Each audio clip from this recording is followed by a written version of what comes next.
Hello दोस्तों, कैसे हो आप सब। स्वागत है आपका अपने चैनल एजुकेट्स मैथमेटिक्स पे। और उसमें हम लोग क्लास 10th एनसीईआरटी मैथ्स के अध्याय 10 वृत्त की प्रश्नावली 10.2 सॉल्व कर रहे हैं। इसके पहले 3 प्रश्न और एक्सप्लेनेशन यानी कि प्रश्नावली का जो प्रमेय और उससे संबंधित जो भी टर्म्स हैं उनका एक्सप्लेनेशन हम लोग पिछली वीडियोज में सॉल्व कर चुके हैं। उसका लिंक आपको आई बटन पे मिल जाएगा। अगर आप हमारे चैनल पर पहली बार हैं, वीडियो अगर आपने पसंद किया हो, हमारा काम आपने पसंद किया हो, तो भाई अभी तक आपने चैनल सब्सक्राइब नहीं किया तो भाई सब्सक्राइब कर लें, वीडियो को लाइक कर लें और जरूरतमंद के साथ शेयर करना मत भूलिएगा। चलिए बिना किसी देर के शुरू करते हैं आज का वीडियो।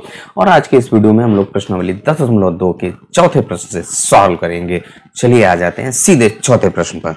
अब हम लोगों का जो चौथा प्रश्न है भाई क्या कह रहा है कि सिद्ध कीजिए कि किसी वृत्त के किसी व्यास के सिरों पर खींची गई स्पर्श रेखाएं समांतर होती हैं। जब आपकी दो रेखाएं, जैसे आपके पास कोई दो रेखाएं हों, समांतर कब होती हैं, उसकी कंडीशन क्या होती है, उसको आप ध्यान करिए। तो जैसे हमारे पास ये दो रेखाएं दी गई, अगर ये समांतर हैं और उस पर कोई एक ये तिर्यक रेखा खींच दी जाए, इस तिर्यक रेखा के बाद आपकी क्या होती है, कोण बनते हैं। एक आपके कोण बनते हैं, कौन कौन से, संगत कोण, अल्टरनेटिव यानी कि एकांतर कोण, और इसके बाद एक ही तिर्यक रेखा के एक ही ओर के अंतर कोण, उनके बीच में संबंध होता है। एकांतर कोण आपके बराबर होते हैं, संगत कोण बराबर होते हैं, यानी कि आपके ये संगत कोण इसका है, ये बराबर होगा इस वाले कोण का, एकांतर कोण ये होगा, ये बराबर होगा। इसके बाद एक ही रेखा के यानी तिर्यक रेखा के एक ही ओर के अंतर कोणों का योग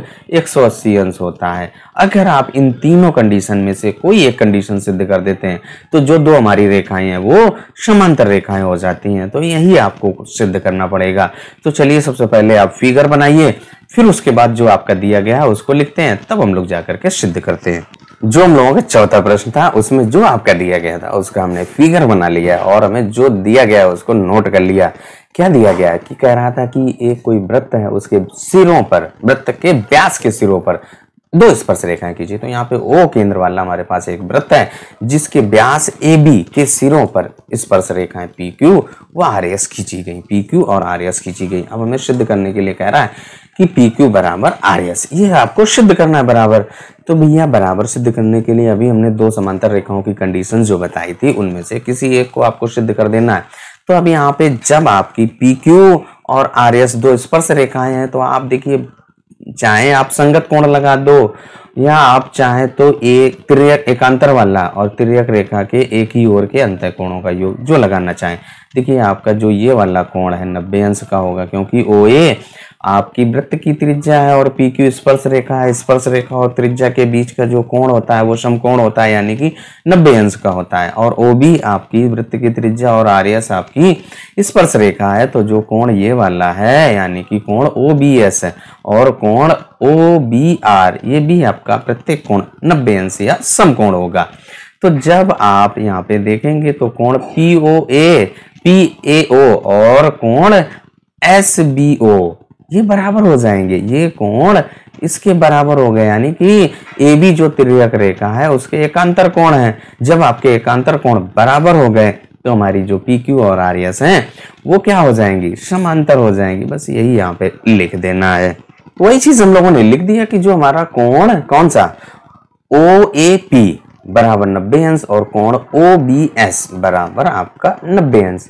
ये क्यों 90 अंश है, स्पर्श रेखा और त्रिज्या के बीच का कोण है, वो हमने लिख दिया। अब यहाँ पे ये आप कोण ओ ए पी और कोण ओ बी एस आपका बराबर हो जाएगा। तो यहाँ पे लिख देंगे अतः क्या हो जाएगा, अतः जो कोण ओ ए पी बराबर हो जाएगा कोण ओ बी एस बराबर का 90 अंश, प्रत्येक कोण है इसलिए बराबर हो गए। अब इसके बाद पी क्यू और आर एस की तिर्यक रेखा कौन सी है, आपकी ए बी है। ये तो है फिगर में, देखिए आपका है पी क्यू और आर एस की जो तिर्यक रेखा आपकी ए बी है।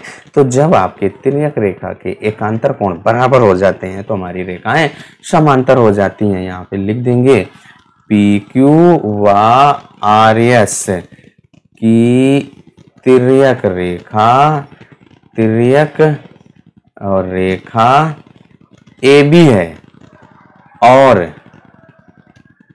एकांतर कोण, एकांतर कोण कौन सा, ओ ए पी बराबर है कोण ओ बी एस बराबर है अतः, तो यहाँ पे अतः जो आपकी पी क्यू है भाई वो समांतर हो जाएगी आर एस के।